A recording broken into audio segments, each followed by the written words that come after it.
pessoal, boa noite a todos. Prazer estar aqui novamente, mais uma palestrinha. Toda quinta às 8 nós temos essa conversa, né? Às vezes comigo, às vezes com o Fernando, com o Everton, com o Gabriel, trazendo variedade de assuntos para vocês. Hoje a palestra comigo sobre crises e bolhas. Vamos discutir se isso é um perigo ou uma oportunidade em questão de investimentos. Primeiro, me apresentar. Sou formado em administração de empresas pela FAI. Opero no mercado há 5 anos. Então, há 5 anos eu opero bolsa. Sou um trader profissional, né? Não é um hobby. Realmente isso aqui é o que eu me dedico a fazer profissionalmente da minha vida. Fiz alguns cursos aqui em Curitiba, São Paulo, né, no Brasil e nos Estados Unidos, né, principalmente na parte de análise técnica, análise gráfica. E sou sócio-diretor da Capital.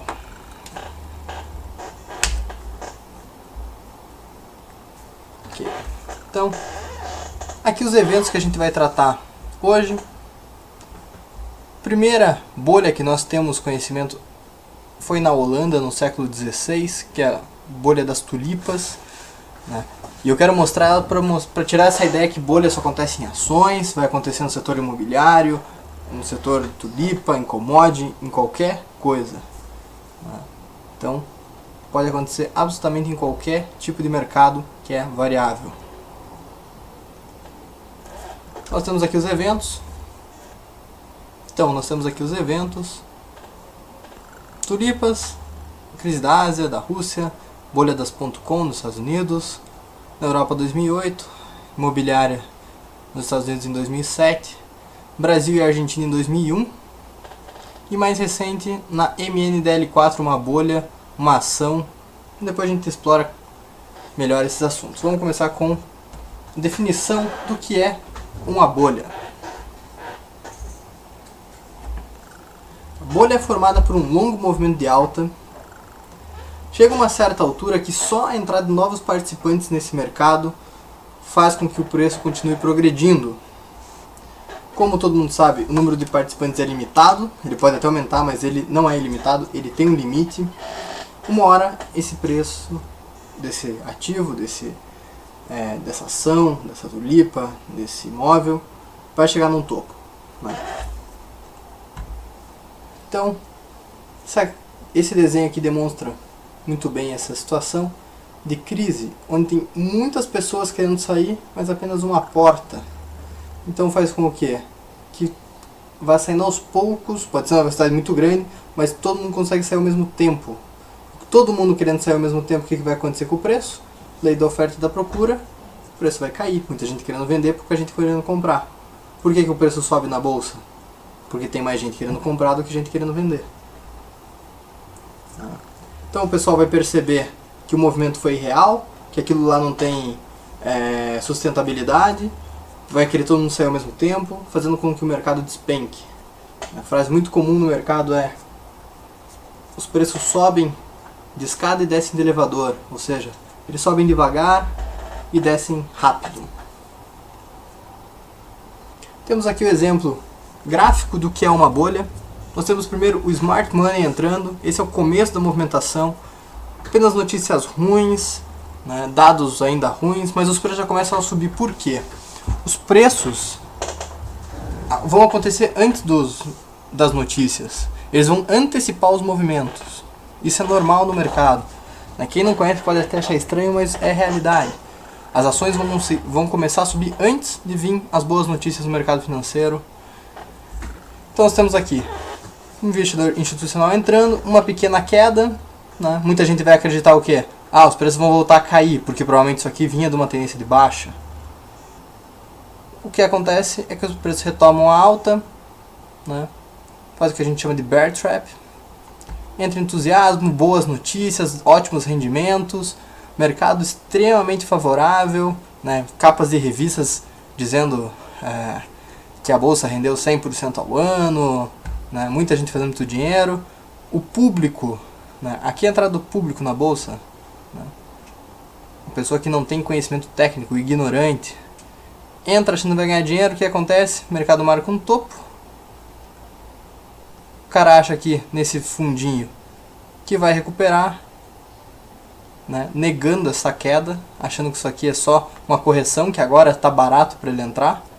E na verdade isso aqui é o começo da movimentação de baixa, entra o medo, o desespero, até que um dia o mercado volta para o preço justo.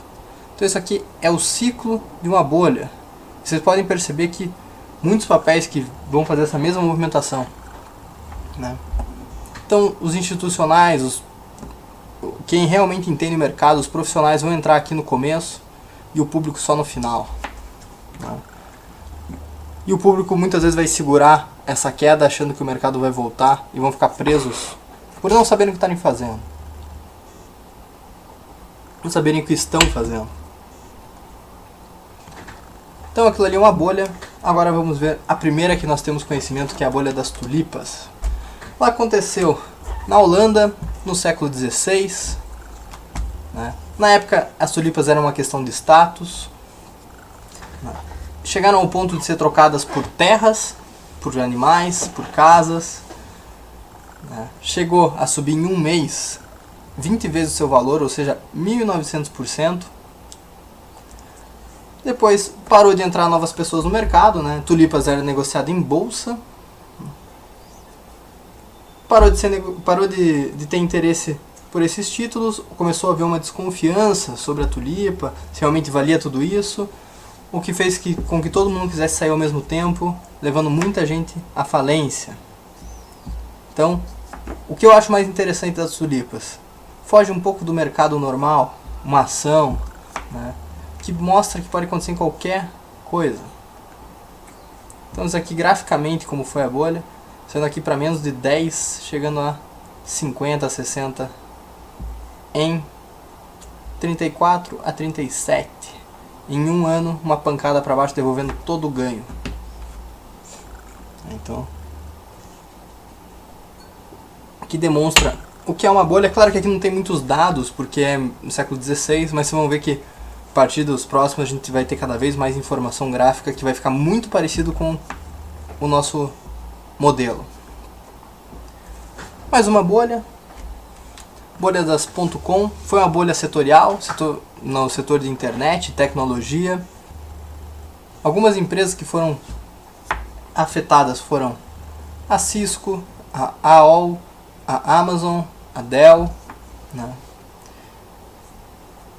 Aconteceu no final da década de 90 e teve sua explosão, ou seja, o seu pico e pancada para baixo em 2000. Temos aqui o Nasdaq, né, o índice tecnologia. Então, smart money, investidor profissional, público, medo, desespero, volta ao preço real. Então, bem parecido com o que a gente viu.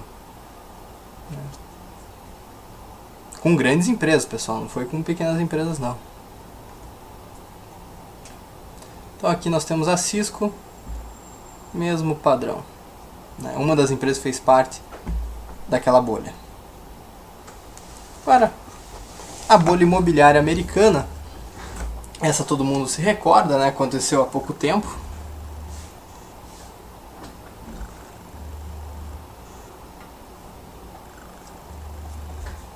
O que eu quero mostrar aqui, durante vários anos, uma subida contínua, e em pouco tempo devolvendo bastante coisa. Então, mais uma vez o padrão se encaixando, né? Não tão perfeito, não. Mas é porque é muito difícil você mensurar o preço de casas, né? Não é que nem ação que você sabe exatamente quanto está valendo. Mas pode ver que o padrão se repete. Agora a MNDL4, esse aqui vai ser perfeito o gráfico. Um ativo negociado na Bovespa, né? Foi uma bolha de uma única empresa.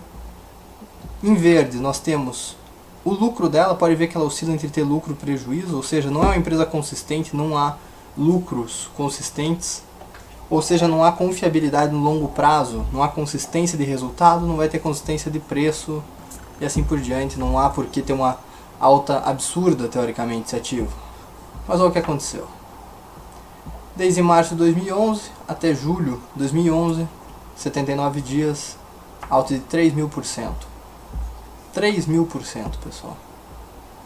Saiu aqui dos 23 centavos para os chegou aqui a R$6, 5 e pouco, R$6. Mas em 3 dias apenas, 86% caiu. Essa queda aqui é de 86%. Vamos avaliar isso aqui. O começo, primeira queda, bear trap, entusiasmo, ganância, medo, desespero, retorno ao preço justo. Olha que perfeito que isso aqui se encaixou, né? Boas notícias, ótimos rendimentos, o ativo se valorizando absurdamente, o que mais se valorizou no ano. E daí, uma má notícia e o ativo despencou. Isso aconteceu agora, 2011. Eu já operava o mercado, né, diariamente, eu estava acompanhando o mercado, então eu vi isso aqui muito de perto. E vou te dizer, eu cheguei a operar esse ativo, eu cheguei a comprar, eu não peguei essa queda, mas eu cheguei a fazer pequenas operações no decorrer dessa alta. Mas tudo com manejo de risco, sabendo o que eu estava fazendo, sabendo o risco que eu queria correr, né, e sabendo que isso aqui não era sustentável no longo prazo. Isso aqui, uma hora, ia cair. Não sabia que ia ser tanto em tão pouco tempo, né? Senão eu teria operado vendido, que é um método de ganhar com a queda, né? Coisa que eu não fiz. Teria ganho muito dinheiro, inclusive. Então nós temos aqui para comparar. Começo, primeira queda, bear trap, negação, medo, desespero, volta ao preço justo. Pode ver como realmente os gráficos são muito parecidos. Então fique atento a esse tipo de movimentação. É um movimento irracional, mas irão acontecer em tempos. Vocês vão ver mais bolhas, né? Pode ser em tulipa, imóvel, ação, commodities, qualquer coisa. E aí, pessoal, vamos ver primeiro a crise da Ásia. Começou na Tailândia, mas afetou vários outros países, né? Singapura, Indonésia, Filipinas, Coreia do Sul, enfim, crise entre vários países. O que aconteceu? Desvalorização das suas moedas e ações, resultando em saída do capital estrangeiro.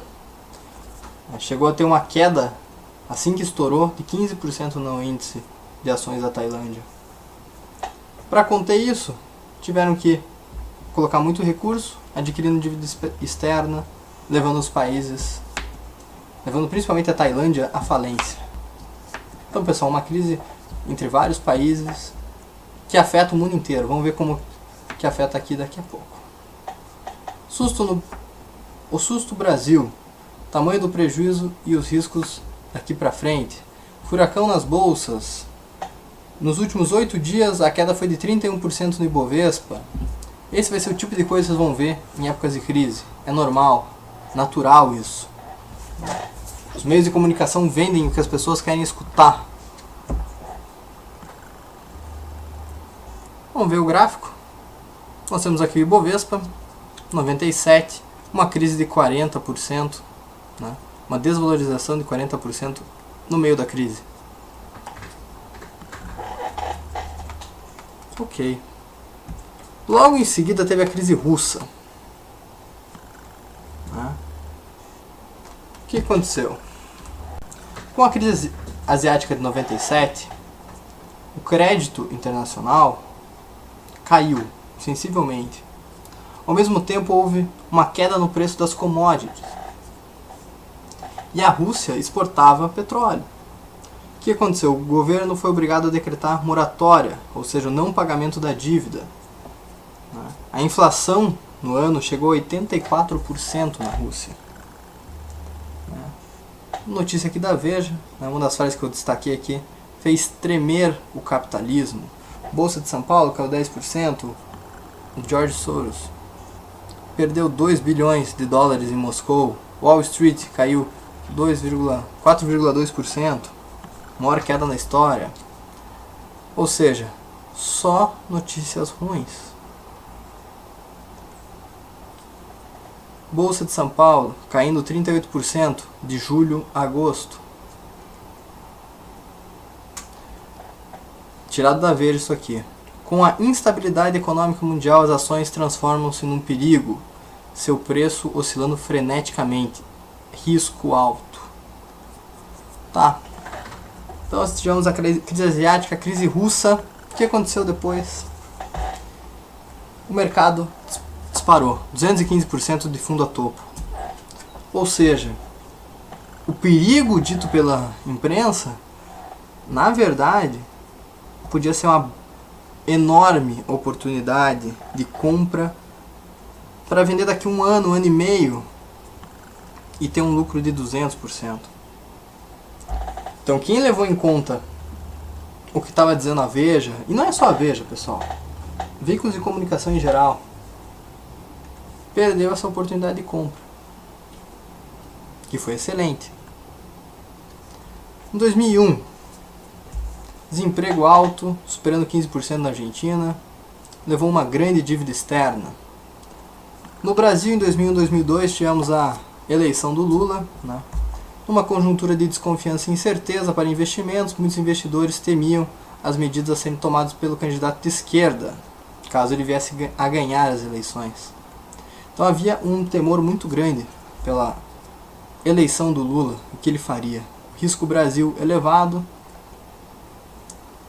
Notícia, Folha de São Paulo, 2002, isso aqui, final de 2002.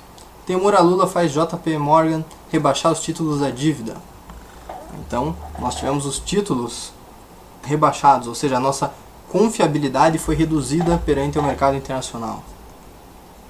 Então, tivemos aqui Argentina, efeito Lula. O que aconteceu depois? Uma alta de 173%. Mais uma vez, uma crise ou uma bolha, nesse caso são crises, mas funcionam as mesmas coisas para bolha,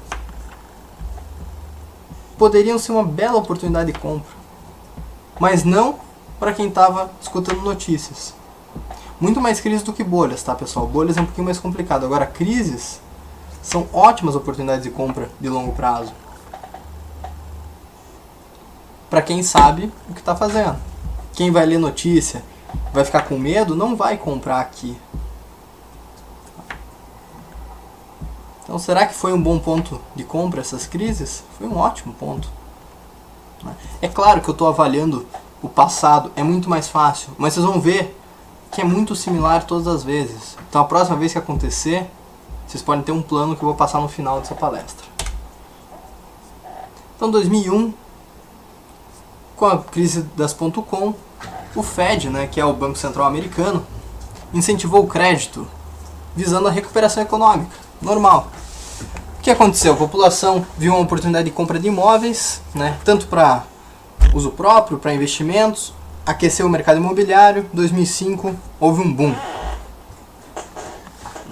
Essa crise foi conhecida como subprime, porque eles passaram a negociar também clientes que não tinham exatamente um histórico bom, eram inadimplentes, tinham dificuldade de comprovar renda, não tinha emprego, então o crédito ficou muito facilitado.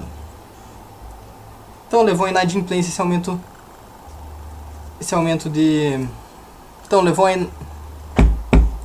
levou a inadimplência por causa que foi confiado a quem não se deveria o crédito, juros aumentaram, começou o temor por calotes e empresas de financiamento imobiliário passaram a sofrer as consequências com pedidos de concordata, né? Ou seja, falência, né? O principal, o mais famoso, ficou o Lehman Brothers, né? Foi um banco que quebrou logo no início, que fez com que o governo americano tomasse várias medidas para evitar que acontecessem com outras empresas. Então isso aqui é a crise americana, isso aqui é o preço das casas, né? O índice. Olhe como houve uma bela queda. É claro que ainda houve uma valorização ao longo do tempo, mas uma bela queda. O que aconteceu no Ibovespa, né? O Ibovespa caiu 57% aqui em 2008, mas no ano seguinte subiu 123%. Então, mais um ponto onde a crise foi, na verdade, uma ótima oportunidade de longo prazo. Será que foi um bom ponto? Tá. Então tá, agora eu já sei, quando tiver uma crise é uma oportunidade de compra, mas como que eu vou saber onde comprar? Eu preciso ter uma estratégia. Existe um conceito chamado Fibonacci, que serve basicamente, nesse caso aqui, para a gente ter noção de correção de preços, né? O quanto o mercado precisa corrigir, ou seja, cair, para ficar interessante. Na verdade, Fibonacci é muito mais complexo e muito mais interessante do que isso. Posso até fazer uma palestra só sobre Fibonacci, de tão amplo é esse assunto. Então, devemos ver uma correção algo em torno de 60%, segundo Fibonacci. Na verdade, o Golden Ratio, né, o número de ouro aí, número sagrado, é 61,8%. Mas a estratégia que eu vou traçar é um pouquinho diferente. Eu vou chamar de Buy Zone. O que é a Buy Zone? É a zona onde a gente é autorizado a fazer compras de longo prazo. Vai ser uma correção entre 50% a 65%. Ou seja, se o topo do mercado foi feito a R$100, 50%, R$50 é o meu primeiro ponto de compra que eu posso fazer, que vai até R$35, ou seja, é uma zona de compra, não é um preço. Então, Ibovespa em 92, topo, buy zone definida, 50%, 65%, correção, entrou na nossa buy zone, fomos fazendo várias compras aqui, tudo calculado, estratégico, com dinheiro para risco mesmo, e o mercado disparou. 94, topo, marcamos nossa buy zone, valores, o mercado não chegou na nossa buy zone, o que a gente faz? Não compra. Essa estratégia é só se bater pelo menos aqui em 50%, ou seja, 2.667. Se não bateu aqui, não sou autorizado a fazer nenhuma operação. 94, topo, marcamos nossa zona de compra, o mercado bateu e disparou. Esse aqui é o melhor, né? A gente faz uma compra e praticamente pega na mínima, né? Raramente vai ser assim. 97 a 98, topo, zona de compra, o mercado veio, beliscou aqui e foi embora. Não foi tanto quanto os outros, mas deu um belo lucro aqui. Saiu de 5.000 pontos para 11.000 pontos, né? Dobrou de preço. 2001, crise, marcamos o topo, nossa zona de compra, o mercado foi lá, beliscou e subiu bastante, subiu até mais que o topo prévio. 2008, marcamos o topo, nossa zona de compra, o mercado corrige, bate lá e vai embora. Importante, como que eu vou saber onde eu vendo? Eu gostaria de fazer assim. Eu faço a compra com um dinheiro que eu sei o quanto eu posso arriscar, né? Comprando hoje a gente tem a opção de BOVA11, BOVA11, que é como se fosse o índice Bovespa, né? Ele vai ter a mesma movimentação. E quando subir algo em torno de 50%, você pode fazer a venda, né? Idealmente você deve ter um stop da tua posição, ou seja, se der errado você stopa, não fique para sempre abraçado com ele, né? Eu acho que um bom stop seria se bater em 70% da correção, ou seja, se for a 100 o topo, eu compro aqui a 50, 55, 65, 70, 50, 55, 60, 65% e o meu stop está a 70, 75% do topo. Ou seja, vou perder aqui 30%, 40%, mas estou querendo ganhar 50, 60, 100%. Idealmente, quando começar a dar certo, venda a metade e o resto vai só ajustando o teu ponto de venda, né? Vai deixando sempre teu stop loss, né? O teu stop gain aqui de proteção do lucro. Assim você vai conseguindo acompanhar essa alta. Então estudem, vejam essa estratégia, vejam no passado, vejam que funciona mesmo. E vocês têm uma chance na próxima crise de ter um belo lucro de 100%. Talvez até mais, né? No mercado não há certezas, né? Isso é uma estratégia, não é certeza que vai dar certo, mas vocês podem ver que deu várias vezes certo. Vocês vão ter outras crises, com certeza, né? 2 vezes por década, pelo menos não, mas em média vai acontecer. Fique atento quando acontecer, é um belo ponto de compra a longo prazo. Estude fundamentos, estude gráficos, bole uma estratégia mais bem elaborada. Isso é só um esboço do que vocês podem fazer. Obrigado pela presença de todos. Visite nosso site www.capitalse.com.br.